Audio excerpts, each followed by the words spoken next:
Hi y'all, my name is Melody and thanks for stopping by. And today's book review, I'm going to talk about The Turn of the Key by Ruth Ware.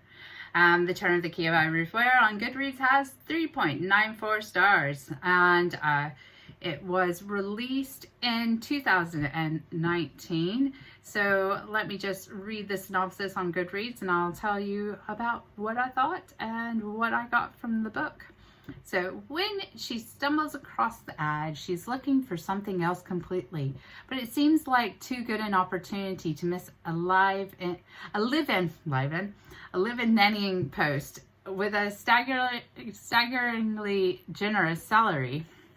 And when Rowan Kane arrives at Heather Bray House, she is smitten by the luxurious smart home fitted out with all the modern conveniences, by the beautiful Scottish Highlands, and by this picture-perfect family. What she doesn't know is that she's stepping into a nightmare, one that will end with a child dead and herself in prison awaiting trial for murder. Writing to her lawyer from prison, she struggles to explain the unraveling events that lead to her incarceration. It wasn't just a constant surveillance from the cameras installed around the house, or the malfunctioning technology that woke the household with booming music or turned the lights off at the worst possible time. It wasn't just the girls who turned out to be a far cry from the immaculately behaved model children she met at her interview. It wasn't even the way she was left alone for weeks at a time with no adults around apart from enigmatic handyman Jack Grant. It was everything. She knows she's made mistakes. She admits that she lied to obtain the post and that her behavior towards the children wasn't always ideal. She's not innocent by any means, but she maintains she's not guilty, at least not of murder, which means someone else is. Okay, so let me just go into my notes and I'll just put on here. So the book starts and continues with the narrative from the protagonist, Rowan Kane, to her solicitor, or the solicitor who wants to represent her, saying that she did not kill the child that was in her care. We are then taken back to the start before the incident, where she is working at a daycare in London. She sees an advert for a nanny position up in the Highlands of Scotland at Heather Bray House, and when she arrives, everything is absolutely perfect in the modeled Victorian home. It's now, basically, they've taken this house and they've sliced off the back, put glass at the back, making a big giant open plan house at the back, and the front is this Victorian home. It's now fitted with cameras and entire smart system, so you have to talk to it to turn it on, and blah, blah, blah.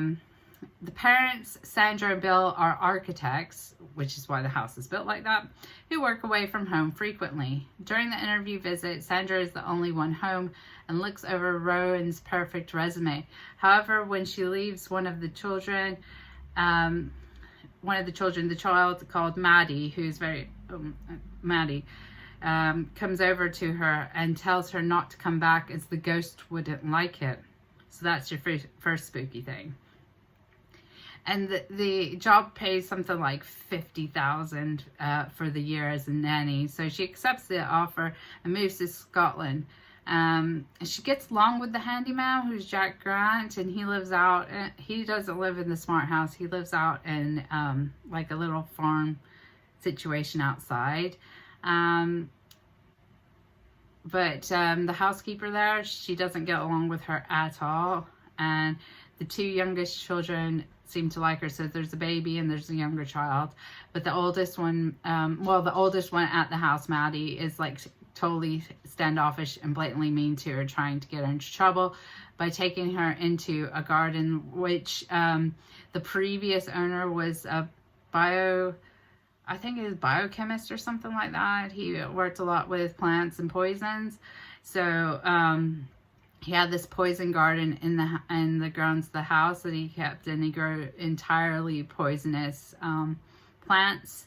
And the kids take her into the poison garden, and she gets in trouble because the oldest one at home, Maddie, tells her mom that she took her there. But she only was shown there because the children showed her it. sort of thing.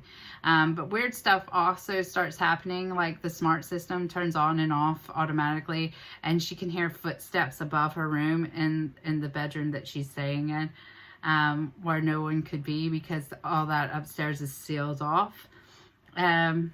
What she does is she attempts to unravel the mysteries and save her job, but other problems start to occur. She starts doing further deep dive into the history of the house, and finds out that the previous owner about the previous owner and the death of his own daughter by poisoning. Well, we also learned that she had actually lied, as in the synopsis, to actually get the job position, and is not who she thinks he is. The book actually culminates in revealing all the secrets and the death of the child. We actually find out what the mystery is, and to be honest, I was like, wow, what? I did not get it the whole book. I thought it was something completely else. It was good. I give this one 4.5 because there's always room for improvement. However, it was an enjoyable read. This is another one I read in one go because I couldn't stop and put it down because I wanted to know what happened, and I wanted to know if she got her lawyer, if she got out, what's actually going on. So the end of the book was just a oh moment.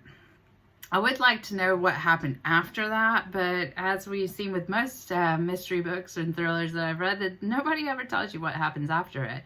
However, I think we do know a bit of what's happened after, because it makes it a bit clear what's occurred at the end of the book. So definitely would say give this one a chance if you're into thrillers and suspense books, because this one is really good.